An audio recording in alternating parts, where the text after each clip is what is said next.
this is my very first time flying X-plane with the VR. I'm pretty excited, and I'm looking forward to the challenge because I know there's going to be some uh, differences or some nuances on VR flying compared to flying without it.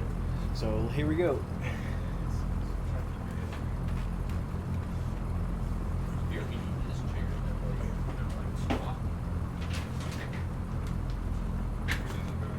Oh, this is perfect.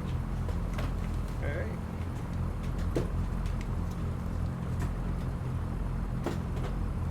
There we go. All right. Flight control checks.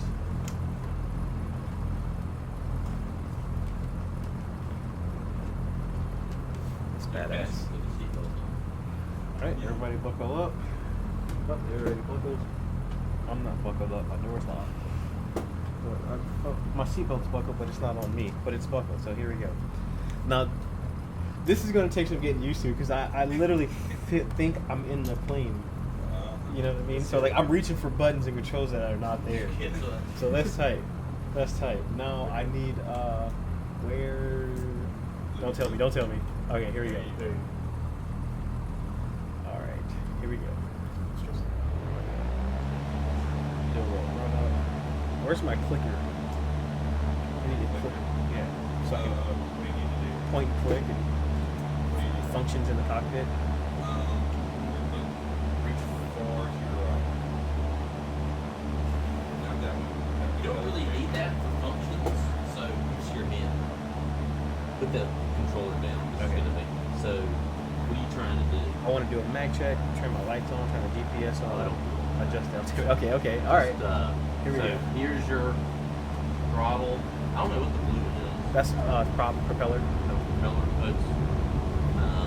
Make And sure. then your, if you go below the throttle, that's your Landing gear or flaps. flaps.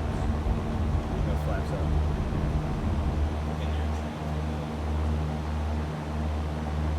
All right. Yeah, trim is on your So I think there actually is a little bit of crosswind in here too. So I can look around like feel it.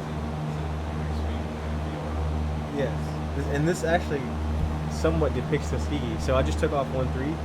There's 3-1. Yep, and I'm getting pushed to the left, to the right. Winds from the left, so winds out of the north. And right over there, yeah, I know. Right over, I'm right over there to the left is where the soft arms would be. And about, let's see, I'm at 900, so Tuskegee traffic, Skyhawk, I don't know, 1, 2, 3, 4, left crosswind, runway 13, Tuskegee. See that ball centered, so make sure that turn's coordinated. No steep turns in the pattern. There's my crosswind, level off, go farming up. Up, at an altitude, 1300. So I have 50 more feet to go. And I like high and tight patterns, so I'm turning left down, Tuskegee traffic, Skyhawk 172 Sierra Papa, left downwind, runway 31, Tuskegee. So keep the airport in sight. And I fly high and tight patterns, so just in case my engine quits, I could always make it back to the field.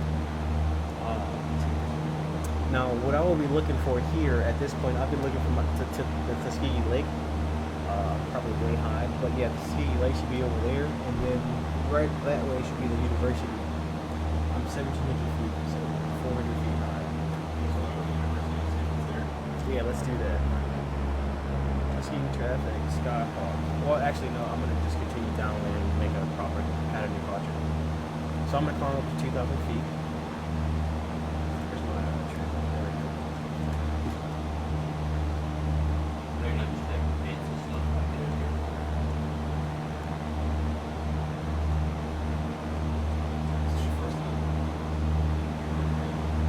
Yes, very first time, and it I can't explain it that well without you being here to experience this, but it does something to your psyche where the real world doesn't exist anymore, and it's in the VR as actually becomes the real world. So that's kind of cool. I like that a lot. Okay, so I was about to go downtown and look for Tuskegee University, but now my engine just quit. Oh, what happened? Well, from the looks of it in the cockpit, we don't have any exhaust gas temperature to top stop.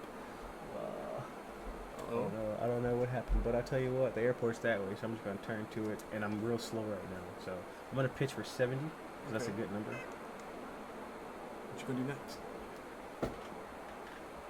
Now I know where I'm landing. The airport's right there, and then checklist. So if I had time, I would. So I do have time. So I would just there we go. Put that in. Gas on the fullest tank. Mixture full forward. Primary interlocked. There's no fuel pump, and then I would try to restart it. But I don't know the start button on this thing, so the starter's broken. The starter's broken, and I took off. I took off on runway 31, so I'm just gonna land 31, and I'm doing pretty good right now. So I remember the wind's right at the north, so I'm actually pointed to the north right now, Okay. which is what I want to do. This will extend my glide path. No flaps. I'm not even gonna touch the flaps. Even if I didn't have an engine failure, I would probably land without flaps. I like no flaps landing. You get maximum controllability. I use flaps when I absolutely need flaps. You know, Okay. soft fill, short fill landings. It's kind of a little bit advanced stuff. All right, so see, I cut my my base leg short because I want to touch down on the number. So that's the challenge for myself now. Actually, engine failure. I'm right over the airport. My flight instructor told me that you should never be. You should always be in a position to make it the landing, given you have an engine failure in the traffic pattern. So the fact that my engine just quit, I got the airport in sight. That's where I'm landing, and I'm gonna fly a little bit tighter because there's no reason to. There's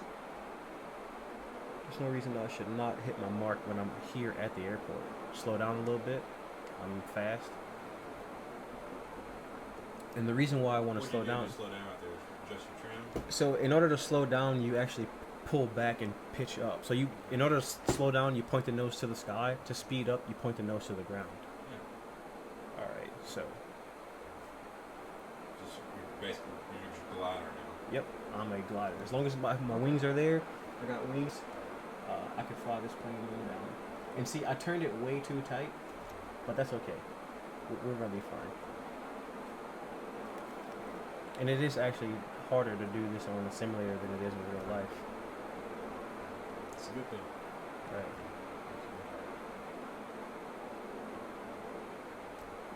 Now when I touch down, it's gonna have to be maximum braking because I'm putting in fast. I'm cheating. I feel like it's a cheat. So I need to slow this thing down and get down. I have 1,500 feet of runway remaining. I could stop this thing in 1,500 feet. That was a 3-pointer. Not the best lander, but we're walking away. You're on the ground. I'm on the You're ground. alive, man. Yep. There we go. Boom on the With some runway. runway to spare. Exactly. That was epic. That was crazy. Wasn't ready for the engine failure. I was not expecting that. Wow, that was You weren't pretty fun. expecting it like in a good way, like this just kind of blew you away. Or... Well, one, I wasn't expecting my engine to fail, and then two, I wasn't expecting it to actually be this difficult to fly the plane with an engine out and on the simulator, because I've done it in real life, and this was tougher to do on the simulator in VR than it was in real life when I had an actual engine failure. So is being in VR, does it make a difference? Like is that This is so cool, man. is it better? Yes. So this can be used seriously. This can be used as an actual trainer. People can save time and save money flying and practicing with VR, not just on the sim. Absolutely, you can save money and get real world practice in the simulator, but especially with the VR, it adds a whole nother element of realness to it that you just don't get from looking at a square screen. This is beautiful. And highly recommend it to anybody who takes flying serious to get into the simulator and practice engine outs, practice all your emergencies, really practice those spot landings, practice turns around a point, all your maneuvers, climb outs, and even instrument flying. Wow, this is pretty cool, man. This is better than what I expected, honestly. So it's cooler, better, and more fun than what I was expecting, and that's always exciting. I like this. I like that a lot. Hopefully get some more people in here, do some simulated flying, put them in scenarios like you were just in with an engine failure, and see how you perform. Because, like I said, you didn't know I was going to pull the mixture into right then, so That's right. it's the closest thing we get to the real thing without actually making it something that's actually real. See, look at that. I'm hitting the trim button. You can see the trim on the yoke in the plane moving. Cool? You see the button move, and you see the trim wheel down there moving. It's epic. Now, this is where, like, if I were just doing a normal flight, cross country, or even just practicing, this is where I would want the clicker in. So, like, when I do my run up, I can check my magnetos. I can come over here to the fuel selector and put it on the right or left tank if I wanted to. Turn the avionics on. I don't see my GPS screens online right now. And then at this point, I would like to turn the master and mags off. So I'll turn the battery off here, click, and then take the keys and turn them off. See, and it's natural. Like when you have this VR, it's like you're there. You want to reach out and touch the altimeter. I know. That I love that. I love that have about the it. same setup at my house, but I don't have the yoke and foot pedals. So when I play, I just use my controllers and for the yoke and everything. And you can. So this is. See, that's what I'm. That's how real it feels. I feel like I'm in the plane right now. I'm looking back out the back window. This is pretty cool, man. I'm gonna get out of the plane now. Now the other thing about the Pointer is, before I got out the plane, I would literally click this latch and open the door. And the door would pop open, and then I would feel like I'm free to get out. Right now, I feel like I'm in the airplane. Yeah, you can use the clicker if you want. Where is it? That's that one. Okay. It should. There No. you go. And it's the trigger. Is what you're wanting to. So point it to. All right, that's what I want to. Oh, there we go. Yeah. See there? All right, let's close the door. Turn the. It's gonna have trouble. You gotta kind of hold it up like at a weird angle, because there's not a lot of room where you're at. Okay. I know what I'll do. I'll go back to what works. Hang on, press the button to get rid of that menu. Which like one? The bottom button. There we go. There you go. All right.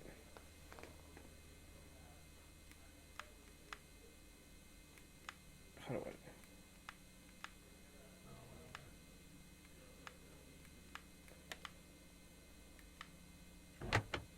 Okay. There we go. See, if the yoke wasn't in your way, and There we go. you could like move that around freely. That's how I like that. But what's more important, having an actual yoke or being able to do the stuff you're doing? Have an actual yoke. Yeah, I think so too.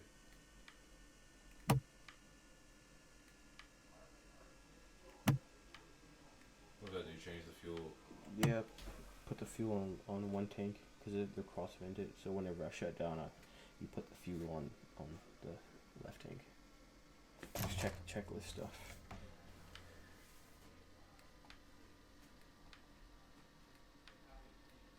I think my avionics were already off. Alright, now the door's open. Seatbelts. Oh, well, I don't think seatbelts a click region because if it was, it would highlight. Alright, now I'm going to get out of the plane. I'm going to leave the VR on just to see how real this is. Be careful. This is crazy. Alright, you got a cord, so just feel your cord, see where that cord is. Alright, now see I'm ducking because I don't want to hit my head on the wing. There's the step skid.